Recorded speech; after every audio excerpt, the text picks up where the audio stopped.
Only those who have been introduced by Japheth D'Oliveira know what a pleasure it is. Thank you for those few kind words. Now, in our service this morning, what I'm going to do initially now is to take a look at how biblical narratives, how biblical stories present their characters. And the reason I want to do that, and this will be a relatively brief presentation, is as part of an introduction to the sermon that I'll be preaching later. The sermon I'm going to be preaching later is on the biblical character of Samson. And I thought it would help in order for us to understand how is Samson presented, to look at the way in which biblical stories generally present characters. Because the way in which biblical narratives, biblical stories present characters is rather different than the way in which we do it in our modern Western literature. Now, of course, the thing about characters in stories is that if you don't have characters, you have no story. You can't have a narrative which simply says, a rock. And that's the end of the narrative. You need characters to live and move and to hate and love and change and all sorts of things like that. So let's see then how the essential ingredient of characters work in biblical narrative. And the Bible knows what it's doing when it gives us such a gallery of memorable characters, because we tend to identify with biblical characters, with David, with Moses, with Jezebel. Well, we might not identify with Jezebel, but we've got flesh and blood characters that appear to be real and vivid. Now, you remember from those of you who were here last night, that one of the characteristics of biblical narratives is that biblical narratives frequently withhold information that we are used to getting in the kind of stories which we read in the modern world. And so when it comes to characters, it's important to remember that biblical narratives rarely assess a character. They will rarely say such and such a character is good, bad, or indifferent. Now, they do occasionally. For example, we will read that King Ahab was the worst king that there ever was up to that point. And you're not scratching your head thinking, no, that statement's rather ambiguous, isn't it? No, it's an absolute assessment of King Ahab. Now, the Bible does that occasionally, but normally it doesn't do that. It provides us with information, with bits and pieces of information, and then says to us, you put those together and make your own assessment of this character. Get involved in the story. And one of the marvelous things about biblical stories is that's what the Bible wants us to be. It wants us to be involved and not passive, just simply accepting what that storyteller gives us. So then, how does the Bible go about presenting its characters? Well, it does it in a number of different ways. And I thought we were going to have a technical hitch. I was going to have to get my manual typewriter out for a minute. So characterization, that is how the Bible presents its characters. Now, one of the ways in which it will do that is through giving us physical description. Now, those of you here last night will know that the Bible rarely gives us physical description of a character, rarely tells us how tall or whatever a person is. When it does, however, it's always important, and often we can infer something, we can deduce something from the physical description of the person. So if we go, for example, to this verse in the book of Judges concerning King Eglon, then he presented the tribute. This is talking about the judge Ehud. So the judge Ehud presented the tribute. This is the protection money that Israel is paying. He presented the tribute to King Eglon of Moab. Now, Eglon was a very fat man. Now, how many other fat men can you think of in the Bible, that is, I stress, in the Bible? How many other fat men are there in the Bible? And I'll save your worries because there aren't any, as far as I'm aware. So who cares whether King Eglon is very fat or is as thin as a rake? What's the point of telling us this? Well, we can deduce something from this. The Israelites are paying King Eglon tribute money, and King Eglon is very fat. In other words, he's getting an awful lot of tribute, and he's enjoying it very much. Thank you. He is, as it were, living on the fat of the land is King Eglon. So we can deduce something about the character from that statement. If we look at this statement, this concerns Absalom. We looked at this last night, but this is a good example of how we deduce something from somebody's physical description. Now, in all Israel, there was no one to be praised so much for his beauty as Absalom. From the sole of his foot to the crown of his head, there was no blemish in him. When he cut the hair of his head, for at the end of every year he used to cut it, when it was heavy on him, he cut it. He weighed the hair of his head, 200 shekels by the king's weight. We go into inordinate detail about the fellow's hair. Well, who cares whether he's got 200 shekels weight on top of his head or whether he's completely bald? What is the significance? What insight does this give to you? If your next door neighbor, every time they get their hair cut, gets it weighed, knocks on your front door and says, 2 pounds 6 ounces this time, you might get an insight into the kind of character that your next door neighbor is, completely self-absorbed. He knows there's no blemish as he preens himself in front of the mirror. So the physical description gives us an insight into the character. Then another aspect of biblical narrative with characters is this, that not only does it give us sometimes, not often, sometimes physical description, but it also sometimes gives us the inner thoughts, what's going on in somebody's mind. Again, this isn't normal. The Bible doesn't normally tell us what somebody is thinking. Rarely does it do so, but when it does, it's always important, and it gives us an insight into the character. So, with inner thoughts, consider this concerning Esau. Now, Esau hated Jacob because of the blessing with which his father had blessed him. And Esau said to himself,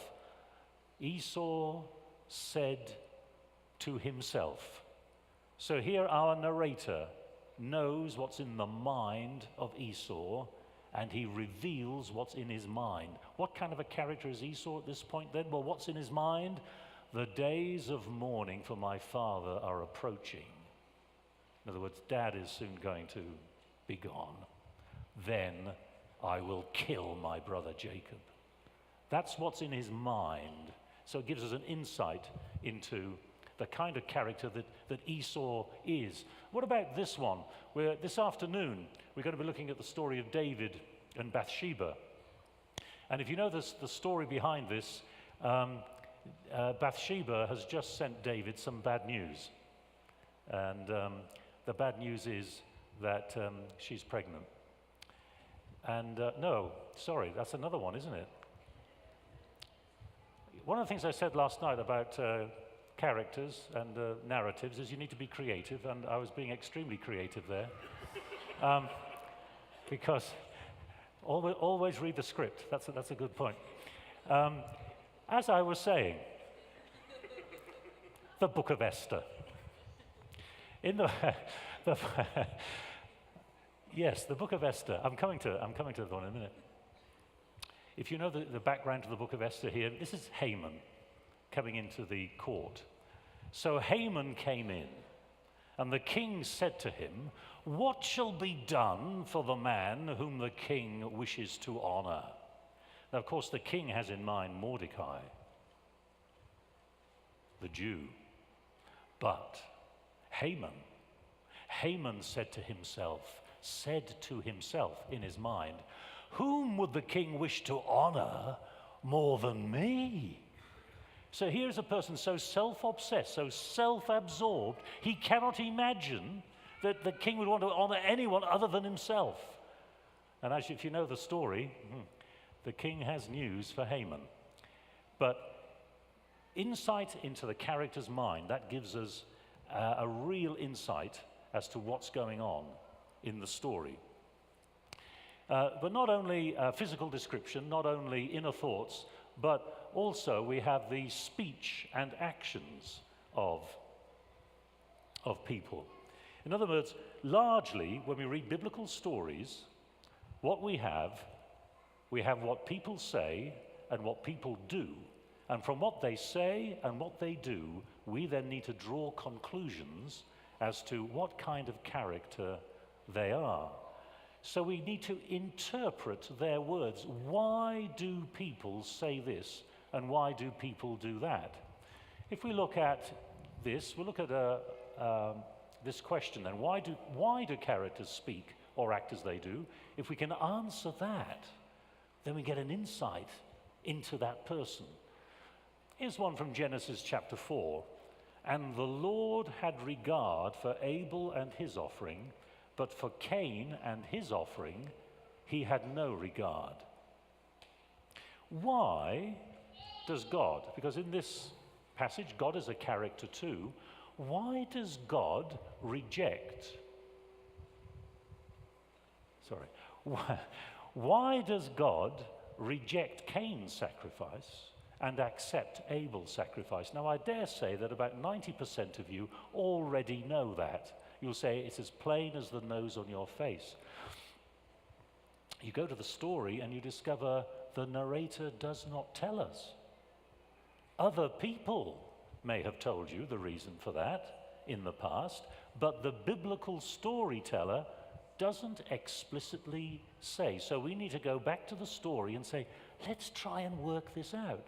Now, the narrator gives us clues. It says, hey, just look at that, and just over there, but not explicit. We are involved in the story. And of course, you've been anticipating this ever since my mistake of a few minutes ago, where Bathsheba has sent the news to David that she is pregnant, and then David calls her husband, Uriah. And we say, okay, David's going to have to, spill the beans here.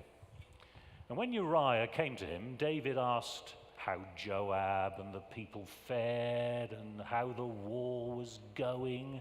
And then David said to Uriah, go down to your house and wash your feet. He repeats this several times. Why do you think David wants Uriah to go down to his house and spend some time with his wife Bathsheba? I wonder what the reason for that could be, because the narrator never tells us. And if you still don't know, come this afternoon and all will be clear. And then finally, we see not only does the Bible look at characters through physical description, through inner thoughts, through the speech and actions, but also, and often very importantly, through comparisons and contrasts. And it does it in two major ways. We'll just quickly look at these. And one is where we have a comparison or contrast between different characters. We have character A, character B, and the similarities and differences allow us to say, yes, this character is like this character is like this. In Genesis chapter 38, we have the story of Judah and Tamar. And in verse 26 here, Tamar is about to be executed, and then she said, take note, please, whose these are, the signet, the cord, and the staff. And then Judah acknowledged them and said, she is more in the right than I. So the two characters, and one of them says, yes, she is more righteous than I am. So there you get an explicit contrast in a story which enables us to say, Judah bad, Tamar good. Now, here's Judah there. Let's look at another way, final example here. Two scenes with our friend Judah again. In the first, it's the well-known story of when Joseph's brothers sell him into slavery in Egypt. And Judah said to his brothers, "What profit is it if we kill our brother and conceal his blood? We're not going to get anything out of that. We might as well get some money. Come, let's sell him to the Israelites and not lay our hands on him. For, he is our brother after all." And his brothers agreed. And then Jacob, Joseph's father, tore his garments, put sackcloth on his loins, and mourned for his son many days. Judah sells Joseph into slavery, and as a consequence, his father Jacob has tremendous angst and mourns many days. Let's go on a little bit further. We get another passage with Judah, and this is where Joseph, if you remember the story, Joseph reveals his identity to his brothers and says, "I tell you what, just before he reveals his identity, he says, look, your younger brother Benjamin's going to stay with me. The rest of you can go back home, but this fellow Benjamin's going to stay with me." And here's Judah again. And Judah stepped up to him and said, "Now therefore, please let your servant remain as a slave." That is, let Judah remain as a slave to my Lord in place of the boy, in place of Benjamin. And let the boy go back with his brothers. For how can I go back to my father if the boy is not with me? I fear to see the suffering that would come upon my father. In the first story, Judah sells his brother into slavery, and it produces suffering for Jacob. In the second, the same brother, Judah, says, "I'll be a slave instead. I cannot see my father suffer." What do we deduce from that real contrast? Judah has changed. He is no longer the same man now that he was there. But the narrator doesn't say that explicitly. He doesn't say, "And do you remember the story? See how Judah has changed?" No. He tells us this story, tells us that story, and leaves it up to us to make the connections. And one of the things that last story teaches us is don't expect biblical characters to be consistent. I mean, I know all of us are consistent, but don't expect biblical characters to be consistent. See, that's what makes them human. That's what makes them... We're able to identify with people who are inconsistent, who change as we do. So, let's just very briefly then just summarize those four main ways in which biblical narratives help us to judge what a character is like. Okay? So, we have physical description, what somebody looks like or how they're described. That can give us an insight as to what they're like. Their inner thoughts gives us insight into what's going on within them. We need the storyteller to give us that. What speech and action, what they say and what they do, but how do you interpret what they say and what they do? And then also comparisons and contrasts, various kinds of comparisons and contrasts. So, in a little while, we'll be looking at the story of Samson. What I'll ask you to do is, as we look at that story, keep these points in mind and see how these points give us insight into the character of Samson.